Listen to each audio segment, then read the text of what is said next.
You might hate discipline. You might be actively rejecting the very thing that you need to move forward, because discipline was never yours in the first place. It was borrowed from a parent, a teacher, a sibling, a coach, a pastor, in a process of punishment, in a process of course correction. So as an adult now, you still may have not allowed that voice of discipline to become your own. You still, in small ways, in big ways, reject it because you still internalize it as doing something wrong. And you're naturally rebellious, you're individualistic, and you don't want to be told what to do. Simultaneously, discipline is the word and the feeling and the emotion and the charge that comes up when we go to reach for building blocks to stop overthinking, to move forward, to create without self-punishment.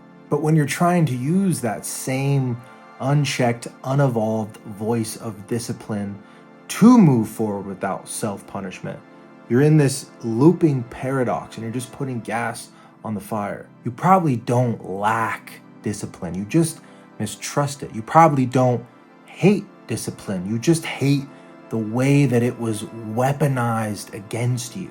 None of us as adults ever pick up the rock and turn it over and ask ourselves, like, is this the right voice I should be using? Is this my voice? Is this the thing that I want telling me what to do? And it just becomes this like weird, traumatic, ambiguous, oppressive fuel that none of us can quite get with enough, that none of us can quite master enough. And the process of discipline just keeps getting hijacked by the generic macho motivation cult online, which we talked about in last week's episode. And so we continue to try to think our way out of that punishment. We procrastinate and we sabotage and we put it off because not only are we scared of the rejection because of some kind of failure, but we're afraid of the approach. We're afraid of being inside of the finishing itself because the thing we're using to move forward is something that historically for most of our lives was something we hated, was a voice that now we want to actively reject. And the switch out of this is so simple. You reclaim discipline as yours.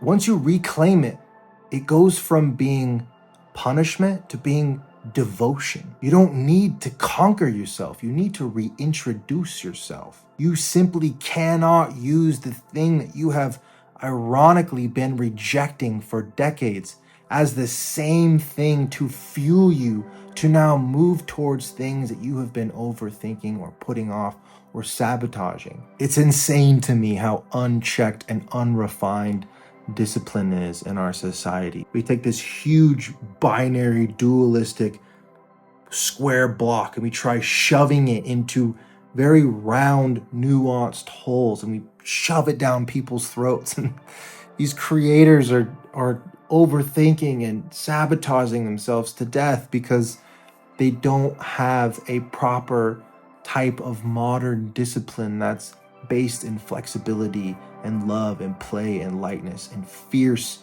iteration. It is truly the silent killers that the world rewards. It's those quiet moments of undramatic devotion that really create a more consistent and loving discipline. I really hope this helped you reframe discipline so that it's more useful and compassionate and consistent in your life. If you haven't checked out the long form of why macho motivation totally fucking sucks, check out this video next.